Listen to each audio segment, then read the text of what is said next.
AOC had just made what the script frames as the biggest mistake of her political career because instead of challenging J.D. Vance on policy, votes, or the machinery of government, she went straight after the one part of his public identity that was never going to be easy to dismiss with a fashionable insult: the poverty he had actually lived through. She called him a poverty tourist, a fake populist, a hillbilly con artist selling struggle porn, delivering every phrase with the confidence of someone convinced that the moral high ground belonged to her automatically and that the audience would simply follow wherever she pointed. The problem was brutally simple. Vance had built his public story around growing up in Middletown, Ohio, inside a family battered by addiction, instability, financial insecurity, and the slow collapse of the industrial working class world around him, while AOC had grown up in Yorktown Heights, a comfortable New York suburb that did not exactly resemble the economic battlefield she was accusing him of exploiting. That contrast was already sitting in the room before Vance opened a folder, before he raised his voice, before he produced a single document. And once AOC made personal authenticity the subject of the hearing, she gave him permission to answer on precisely that ground. His response began with 5 words that instantly changed the direction of the confrontation. "Let's talk about your dress." The hearing room inside the Dirksen Senate office building was packed, the kind of Washington room where every empty chair had disappeared. Cameras crowded the back wall. Producers watched their monitors. Reporters balanced laptops on their knees. And every person present understood that the official title, Economic Policy and the American Working Class, was merely the bureaucratic wrapper around a political collision everyone had come to see. C-SPAN was carrying dual feeds. Major networks had cameras positioned like artillery, and AOC entered, surrounded by staffers carrying binders that looked impressive enough to suggest preparation, even if most of them would remain closed. She wore a tailored blazer over a white blouse, clean, precise, camera ready, and she settled at the witness table with the unmistakable confidence of someone who believed she was about to define the exchange rather than survive it. J.D. Vance sat above her in the presiding position, dressed far more simply, with a glass of water, a legal pad, and 6 carefully tabbed folders arranged beside him, saying nothing while she prepared to speak. Chairman Grassley moved through the required procedural opening, and when AOC received the floor, she did not waste time pretending that her remarks were going to remain abstract. She attacked Vance's entire working-class identity, accusing him of turning family suffering into a commercial product, using Appalachian hardship as material for a best-selling book, and then converting that cultural credibility into political power. She pointed to Yale Law School, venture capital, his marriage into an accomplished academic family, and his political transformation from a fierce Trump critic into Trump's vice president, presenting those facts as proof that his populism was performance rather than conviction. Then she sharpened the attack further, calling him a cosplay populist, a poverty tourist, and the mascot of the billionaire class dressed in working-class drag. Language designed not merely to disagree with him, but to strip his biography of legitimacy. She contrasted his story with the people she represented in the Bronx and Queens, and declared that they knew what genuine struggle looked like and could recognize a fraud when they saw one. The applause from the Democratic side of the gallery was small but immediate, and somewhere in the press section a headline practically wrote itself before Vance had even responded. Vance waited, wrote something on his legal pad, and allowed the attack to finish without interrupting the central argument, because the more completely AOC placed authenticity on trial, the easier it became for him to turn the same standard back toward her. "Are you finished, Representative?" he asked flatly, without giving her the emotional reaction the attack had clearly been designed to provoke. He reminded her that she had spent 15 minutes attacking his background, his family, and his integrity, then opened the first folder and shifted the argument away from rhetoric toward the public image she had built around class politics. "You want to talk about the working class, Representative? Let's talk about the working class," he said, before narrowing the focus to one of the most recognizable photographs of AOC's career. Then came the line that made the entire exchange suddenly much less comfortable for the woman who had entered the room attacking someone else's authenticity. Let's talk about your dress. Vance produced the photograph from the 2021 Met Gala. AOC, standing in a white designer gown with the words "Tax the Rich" painted in enormous red lettering across the back, while photographers, celebrities, donors, and fashion figures surrounded her inside one of the most exclusive social events in America. The image had always been politically perfect in one sense and politically dangerous in another, because its message was impossible to miss, but so was the environment in which that message was being delivered. Vance emphasized the reported $35,000 ticket price, the custom-designed Aurora James gown, and the obvious contradiction his argument was built around. A politician presenting herself as the uncompromising tribune of working people, while walking through a luxury gala that ordinary working people would never be able to enter. AOC defended the appearance as an opportunity to deliver a message, but Vance did not dispute that a message had been delivered.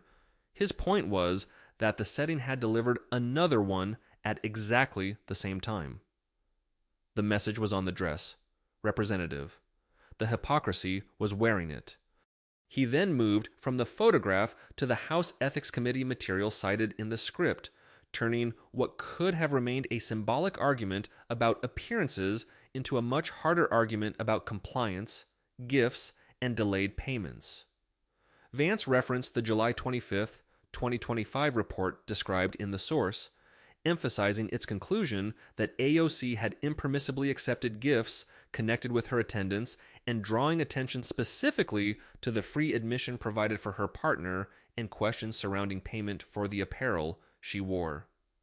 More damaging to the image he was constructing was the timeline, because he highlighted language saying several vendor payments were significantly delayed and that some were not made until after the Office of Congressional Conduct had already begun examining the matter. That allowed him to reduce the entire dispute to a line far more politically dangerous than any paragraph of procedural explanation. You didn't pay until someone started asking questions.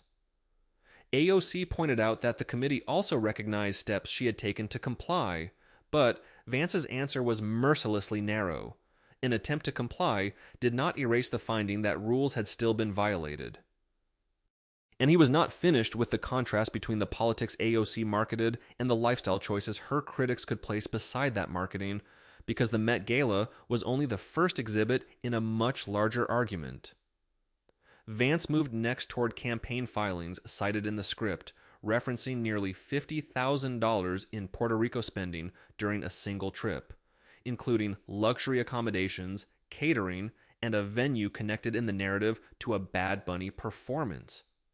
He framed the money not simply as campaign expenditure, but as donor money, the $25 and $50 contributions collected from supporters who believed they were financing a fight for working families rather than underwriting a political lifestyle that could be made to look remarkably comfortable on paper. The room shifted again as he added other symbols already attached to AOC's public image, including the Vanity Fair clothing, the Tesla, the Washington apartment, and first-class travel, not because any one of those items by itself could prove hypocrisy, but because together they gave Vance exactly the contrast he needed after she had called him a poverty tourist. She had chosen to make the hearing about who was authentic, and now he was going to make her love under the same standard. Vance then brought the argument back to the accusation that had started the entire confrontation, because once AOC had called him a poverty tourist, the hearing was no longer merely about spending choices or political symbolism. It was about who had actually lived the experience each side claimed to understand. He described growing up in a home where basic bills could become crises, where addiction was not an abstract policy subject, but something that entered the kitchen, the bedroom, the family budget, and every decision a child had no power to control. He talked about wearing second-hand clothes, about the embarrassment that comes when classmates notice the holes in your shoes, about being raised in part by a grandmother surviving on a disability check, and about learning early that poverty does not arrive with a slogan attached to it or disappear because someone has found the right language for a campaign speech. Then he turned the comparison directly toward AOC's upbringing in Yorktown Heights, pointing to the far more comfortable economic environment she came from, and making clear that if she wanted to conduct a public authenticity test, she was going to have to sit for the same examination. "That's poverty, Representative," he said, before drawing the contrast so sharply that the insult she had used against him began to sound almost recklessly chosen. Vance reminded the room that he had worn combat boots in Iraq, while AOC had worn a political message on a designer dress inside a $35,000 gala, and the force of the comparison came from its simplicity rather than from any need to decorate it. He was not claiming that military service made every argument he held automatically correct, or that attending a gala erased every policy position she had ever taken, but he was dismantling the moral hierarchy AOC had tried to establish when she portrayed herself as the authentic voice of struggle and him as an outsider exploiting it.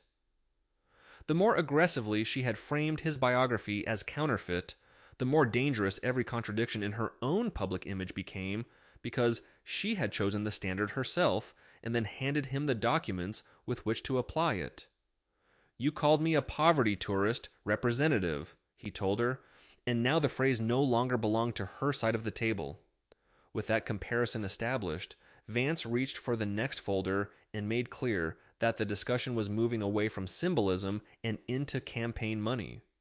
The second folder was thicker, tabbed, organized, and built around the network of organizations that surrounded AOC's first congressional campaign, beginning with Justice Democrats PS and the political operation that helped propel her 2018 victory. Vance asked about Saikat Chakrabarty, her campaign manager, who later became her congressional chief of staff, and then traced his connections to Justice Democrats PIAC, Brand New Congress PIACs, and Brand New Congress LLC. The point was not difficult to understand even beneath the alphabet soup of political entities. One politically central figure was connected to multiple organizations, and money had moved from political committees into a private company whose expenditures were not subject to the same public disclosure requirements. According to the complaints and records cited in the script, approximately $885,000 flowed from the PACs into the LLC under descriptions such as strategic consulting, creating precisely the kind of opacity AOC had spent years condemning when the same practice could be associated with her political opponents. Vance placed the diagram in front of the cameras and reduced the institutional complexity to 3 words. 3 organizations, 1 man. AOC immediately pushed back that the complaints were politically motivated and had been promoted by conservative interests, but Vance did not allow the exchange to disappear into the usual Washington fog where every uncomfortable document is dismissed by attacking whoever first pointed toward it.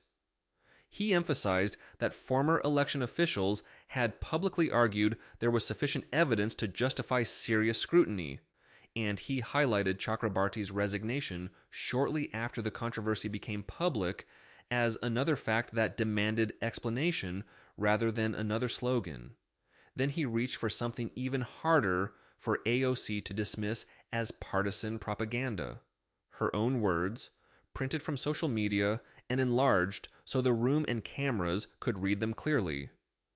In one post, she had demanded that dark money be driven out of politics because voters deserve to know who was financing their representatives. And in another, she argued that people who concealed the source of money were probably concealing what it was being spent on. Vance placed those statements beside the flowchart and let the contradiction do most of the work.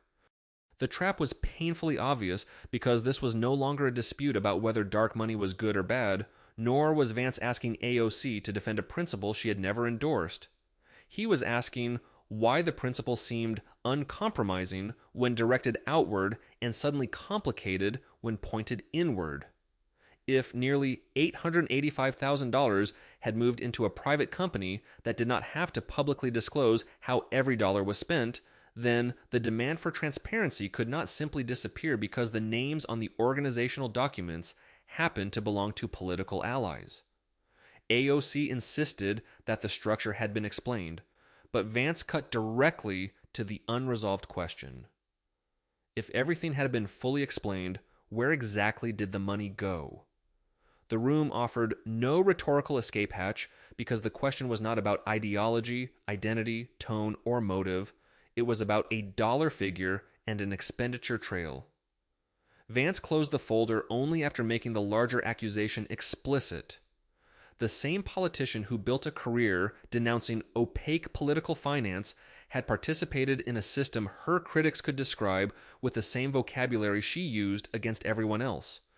Then the argument shifted again, this time from campaign money to jobs, because Vance wanted to test another pillar of AOC's political identity: the claim that her decisions consistently served working people better than the corporate interests she attacked.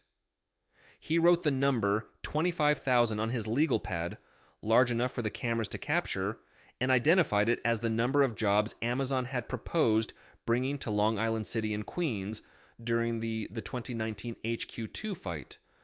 The projected average salary, according to the figures cited in the script, was roughly $150,000 per year, meaning these were not token positions that could be waved away as another corporate publicity trick, but potentially thousands of substantial middle-class careers. Vance multiplied the figure into approximately $375 billion in annual wages and framed the proposed development in the bluntest possible terms: tens of thousands of paychecks that might have circulated through local restaurants, apartments, contractors, stores, transit systems, and working families.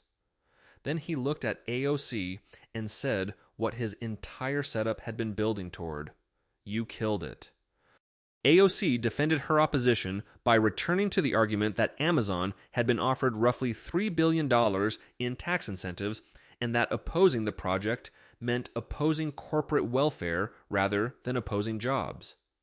Vance countered that incentives were not the same thing as physically transferring a $3 billion check from taxpayers to Amazon, because the arrangement involved reduced future tax obligations tied to economic activity the company would generate if it actually located those jobs there. He cited Andrew Cuomo's bitter reaction to the project's collapse and emphasized that whatever one thought of Cuomo politically, the economic consequence did not vanish merely because the tax arrangement was controversial. Amazon withdrew. The highly publicized 25,000 job plan disappeared, and the company later established a much smaller Manhattan presence outside AOC's district with approximately 2,500 jobs. Vance wrote the two numbers beneath one another and turned a complicated development fight into an unforgiving piece of arithmetic. 25,000 promised, 1,500 later delivered elsewhere, leaving a difference of roughly 23,500 jobs and a reduction Vance characterized as approximately 94%. The political sting came from what AOC had done after the original deal collapsed, because she had celebrated Amazon's withdrawal as a victory over corporate power and portrayed the outcome as proof that organized resistance could stop an enormous company from dictating terms to a community. Vance's response was that a victory defined by losing nearly all of the originally projected jobs required a political vocabulary so flexible that almost any economic defeat could be marketed as success. He compared it to a factory shutting down and later reopening at only a fraction of capacity in another town, arguing that no working family watching thousands of paychecks disappear would describe that as triumph merely because politicians disliked the original owner's negotiating position. The phrase victory lap now became the center of his attack because he wanted the audience to see not only a disputed economic decision, but the celebration that followed it. AOC argued that the Amazon project would have worsened rents, strained transportation, and distorted the neighborhood, objections that had real political force among opponents of the deal and had fueled the resistance from the beginning. Vance answered not by revisiting every zoning argument, but by pulling out material cited in the script from local economic development groups and businesses that had expected to benefit from the arrival of thousands of workers. He referenced projected revenue declines, canceled commercial projects, and construction jobs that disappeared before work could begin, presenting those secondary effects as the side of the decision that never fit comfortably into the victory narrative. For small businesses, the abstract argument over incentives was less important than whether thousands of customers would be walking past their doors every morning, buying coffee, eating lunch, renting apartments, and spending money in the surrounding community. Vance's point was ruthless precisely because it refused to let political purity substitute for economic outcome. By this stage, the hearing had moved far beyond AOC's original attempt to mock Vance's biography, because every folder had become another test of whether her public principles survived contact with her own record. The dress had raised the question of class symbolism, the ethics material had raised the question of personal compliance, the campaign finance network had raised the question of transparency, and the Amazon fight had raised the question of whether working class rhetoric translated into working class results. Vance was not offering a new ideology with each section. He was repeating one demand in different forms. If you establish a moral standard for everyone else, you do not get an exemption when the evidence becomes inconvenient. AOC had entered the room expecting to prosecute authenticity, but by the time the Amazon numbers were sitting on Vance's legal pad, she was being forced to defend the gap between slogans and consequences one exhibit at a time, and Vance still had more folders left unopened. Vance did not linger on Amazon because the next section of his argument was designed to attack something even larger than a single development deal. The economic philosophy AOC had spent years presenting as the moral alternative to the system she condemned. He turned to the Green New Deal, her signature legislative project, and slowly wrote another figure across the legal pad, giving the cameras enough time to capture every digit before he explained what he was doing. $93 trillion was the estimate cited in the script for implementing the ambitions associated with the proposal, an amount Vance framed as larger than several measures Americans normally use to understand the scale of national economic policy, and enormous enough to make ordinary budget debates look almost trivial by comparison. Then he placed that figure beside AOC's own public defense that the resolution itself cost zero because it was non-binding, exposing what he described as the kind of Washington word game where a proposal can promise to transform energy, employment, buildings, transportation, and the structure of the economy, while its defenders insist the document itself carries no price tag because Congress has not yet written the check. That's not economics, representative. That's a bumper sticker. The attack became sharper when Vance brought Saikat Chakrabarti back into the discussion, because the same former chief of staff already sitting at the center of the campaign finance section had also spoken publicly about what the Green New Deal was meant to accomplish. Vance cited the statement attributed to Chakrabarti that the plan was not primarily a climate initiative, but also a vehicle for fundamentally changing the economy, and he used it to argue that the true scale of the project had always extended well beyond environmental policy. That mattered because AOC's political brand depended on presenting sweeping economic restructuring as both morally necessary and economically manageable, while critics could point to numbers large enough to make the promise sound detached from ordinary fiscal reality. Vance closed that folder with the same central accusation he had been building all morning. AOC could offer enormous promises, condemn anyone who questioned them, and then retreat into technical definitions when the cost became inconvenient.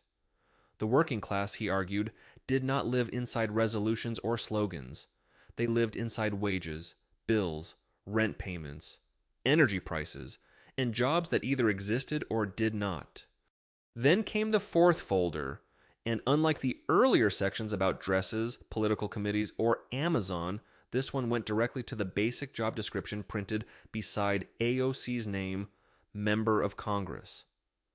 Vance pulled out the rankings attributed in the script to the Center for Effective Lawmaking, the Vanderbilt and University of Virginia research project that evaluates legislators according to the bills they introduce and how far those measures actually advance through the legislative process. He pointed to AOC's position near the bottom of the Democratic rankings and emphasized the statistic most useful to his argument. 21 substantive bills introduced, with 0 receiving the kind of progress that ultimately placed one of those measures into law. The contrast was devastating in political terms because AOC possessed one of the largest individual platforms in American politics, millions of social media followers, national television exposure, celebrity recognition, and the ability to dominate a news cycle with a single post, yet Vance was now separating visibility from legislative output. He wrote the numbers down as if he were grading a balance sheet. Bills introduced, 21. Bills becoming law, 0. Followers, more than 13 million. AOC pushed back that legislative effectiveness could not be reduced to bill count alone and argued that she had changed national debates around climate, healthcare, and economic justice. But the answer only gave Vance another opening. Conversations, he repeated, stripping the word of every flattering implication and forcing the distinction between influencing public discussion and actually moving legislation through Congress. He cited the academic assessment described in the script that her bills had not advanced through committee and that her performance lagged even when compared with other relatively new lawmakers, then connected that record to reports that her style had alienated colleagues whose cooperation she needed. For Vance, the argument was brutally transactional. A legislator could have millions of followers, countless viral clips, and an instantly recognizable personal brand, but none of those things could substitute for building coalitions strong enough to turn legislation into law. In the private sector, he said, someone with an enormous audience and no measurable legislative results would be called an influencer. Inside Congress, that distinction became considerably less flattering. AOC answered that she had moved the Overton window and made once marginal ideas part of mainstream political debate, but Vance refused to let the discussion escape into abstractions about cultural influence. Moving windows, he argued, was the work of commentators, activists, and media personalities, while passing laws was supposed to be the work of legislators who had been entrusted with actual governing power. Constituents did not send representatives to Washington merely to create conversations that trended for a week before disappearing under the next political controversy. They sent them to negotiate, persuade, draft, amend, vote, and ultimately produce outcomes that survived beyond a social media cycle. The line was especially cutting because it attacked the strongest part of AOC's political machinery, her ability to communicate directly with millions of supporters, and recast that strength as evidence that she had become better at producing content than producing legislation. Vance's argument was not that attention had no political value. It was that attention without legislative conversion could become a substitute for accomplishment instead of a tool for achieving it. Then his tone changed because the next subject could not be handled with the same sarcasm he had used on campaign spending or legislative rankings. He turned to January 6, 2021, explicitly calling the attack on the Capitol wrong and stating that anyone who broke into the building, threatened members of Congress, or endangered police officers should face the law. That declaration mattered because it prevented AOC from dismissing everything that followed as an attempt to excuse the rioters, and Vance made the distinction before challenging the way she had publicly described her personal experience of that day. He referenced her account of believing she might die, of hearing someone pounding on a door and shouting for her, and then placed a diagram of the Capitol complex into the record to emphasize that her office was in the Cannon House office building rather than inside the Capitol building itself.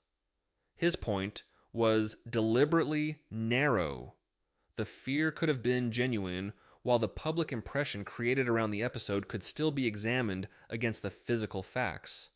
Vance cited the statement from Representative Nancy Mace described in the script, noting that Mace's nearby office had not been entered by the rioters, and he emphasized that the person who came through looking for AOC had been a Capitol Police officer participating in the evacuation.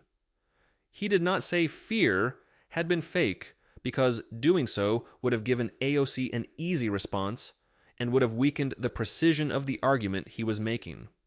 Instead, he separated emotional experience from factual description, acknowledging that someone can be terrified during a chaotic event while still questioning whether later retellings allowed audiences to imagine circumstances more direct than what actually occurred. He argued that the officer who entered the office had been trying to protect her, not harm her, and that transforming that episode into years of political content deserved scrutiny precisely because the distinction between danger nearby and an attacker physically entering the hallway was not meaningless. The criticism landed because Vance was no longer accusing her of being afraid. He was accusing her of allowing fear to become part of a political brand. AOC responded by invoking the death threats she routinely received and the particular dangers she faced as a woman of color serving in Congress, and for once Vance did not answer with a punchline or a document. He said he believed the threats were real, called them criminal and disgusting, and said anyone responsible should face prison, taking the strongest possible version of her concerns seriously before returning to his central case.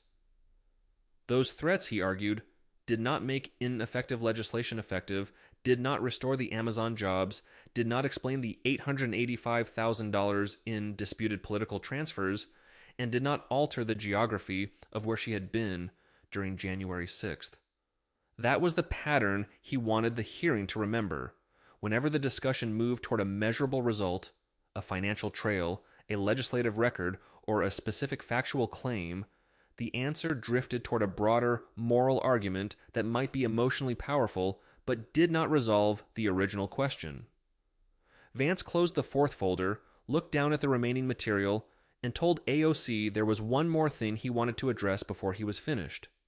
Vance pushed the folders aside, removed his glasses, and for the first time stripped away the documents, charts, screenshots, and official language that had carried the confrontation this far, because the final comparison required nothing more complicated than placing AOC's accusations beside the record he had just spent the hearing assembling.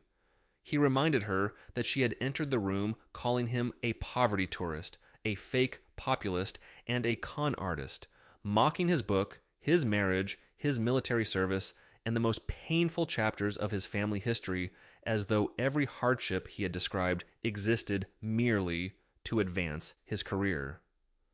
Then he turned the standard around.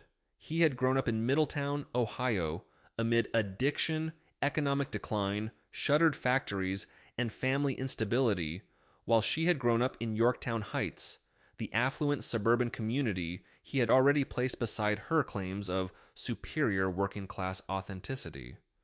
She had accused him of selling out because he wrote a successful book about his life, yet his counter-argument was that her own political operation had routed approximately $885,000 through organizations whose spending remained at the center of the questions he had raised.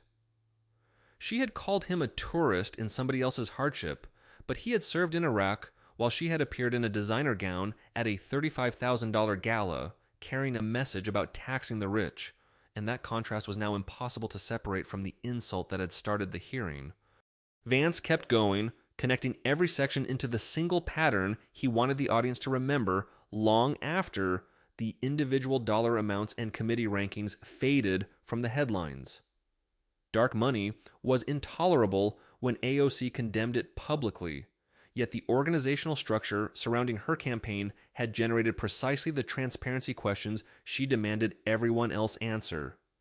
Elite wealth deserved condemnation, yet the Met Gala became one of the most recognizable images of her political career. Defending workers was supposedly the central mission, yet the Amazon fight ended with the disappearance of the 25,000 job project she had opposed. Congressional accountability was essential, yet the legislative effectiveness numbers Vance cited showed enormous social media influence without comparable success, turning her own substantive proposals into law, and truth in public life was supposedly non-negotiable, while he was simultaneously challenging how she had described the danger surrounding her on January 6th.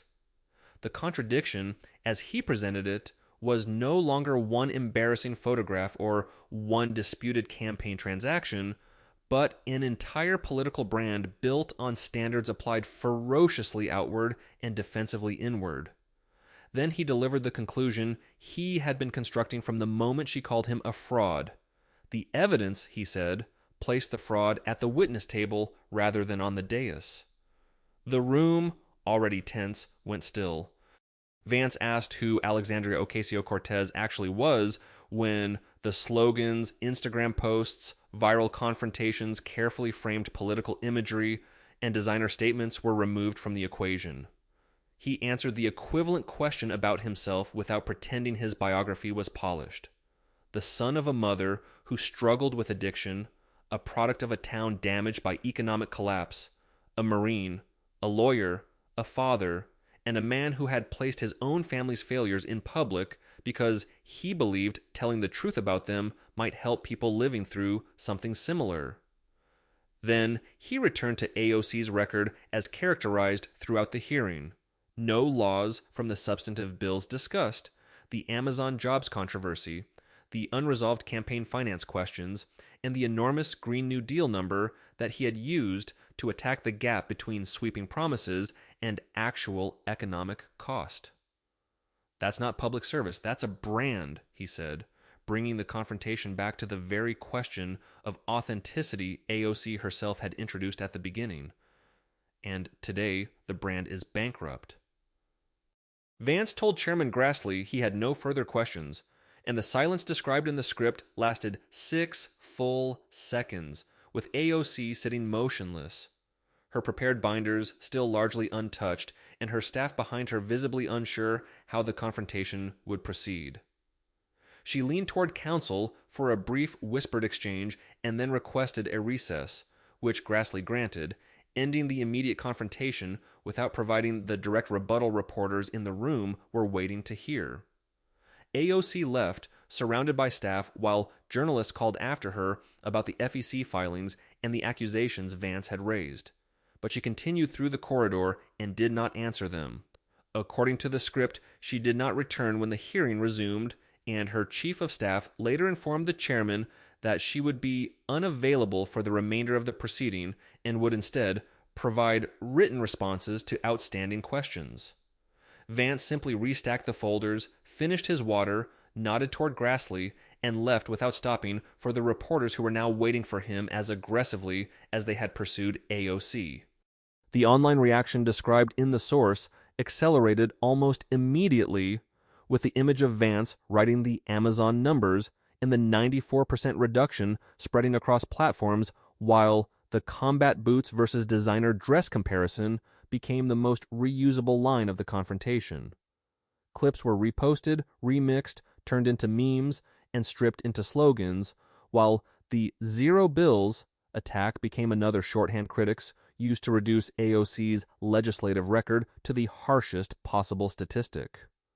The script then describes television coverage across ideologically different networks, examining how methodically Vance had constructed the attack from public records, official findings, financial filings, and AOC's own statements rather than simply trading insults with her.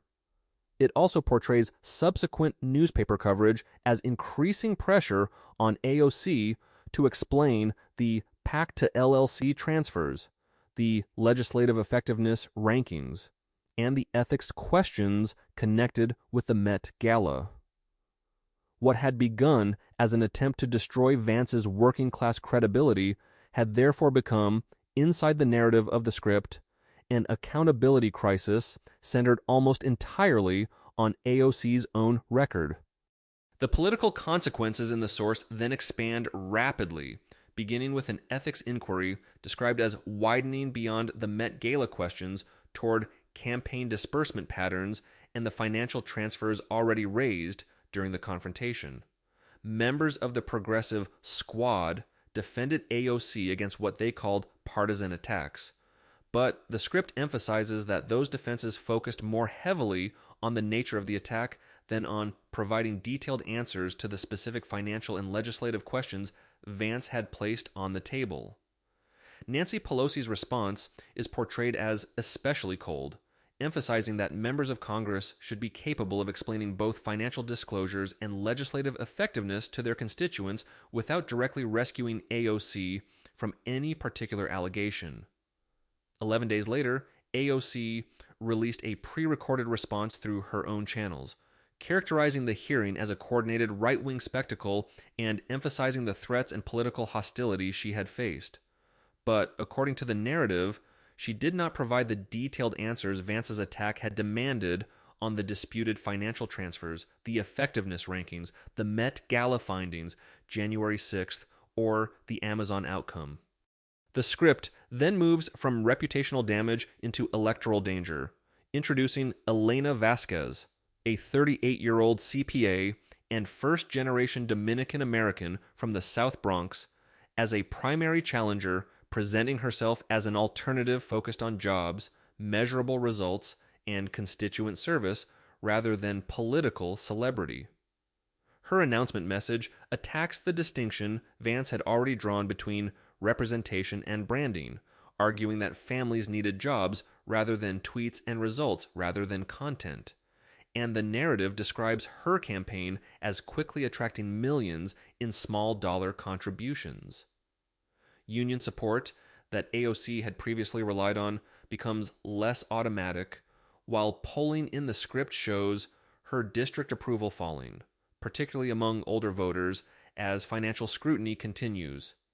Federal auditors, subpoenas, testimony surrounding Brand New Congress LLC, and additional transaction reviews are then described as extending the pressure beyond the hearing itself, though the script presents these as developing inquiries rather than completed findings of criminal guilt. Vance, meanwhile, refuses to conduct a victory tour and responds to questions about the personal nature of his attack with the same defense he used inside the hearing. AOC attacked his family, his poverty, and his life story, and he answered with records and her own words. The final image returns the entire argument to the working people both politicians had claimed to represent, focusing on Maria Chen, the Queen's Bakery owner in the script, whose business had struggled after the Amazon project disappeared. Watching Vance write 25,000 and then 1,500 on the legal pad, she does not need another speech about corporate incentives or ideological purity because her concern is painfully smaller and more practical. She had needed enough economic activity to keep one business alive and enough customers to keep her employees working. When AOC leaves the hearing, Maria turns off the television and delivers the line that reduces the entire political battle to its most human economic denominator. 25,000 jobs. I only needed one of them. That is where the script's argument finally lands, not on a designer dress, a viral clip, a social media ranking, or even the folders Vance carried into the room, but on the claim that working-class politics eventually has to produce something measurable for working people. AOC entered the hearing intending to expose J.D. Vance as a manufactured populist, but by attacking the authenticity of his poverty story, she opened the door to a side-by-side examination of her own money, image, legislative record, economic decisions, and public contradictions. And in the narrative presented here, Vance walked through that door carrying receipts while she ultimately walked out.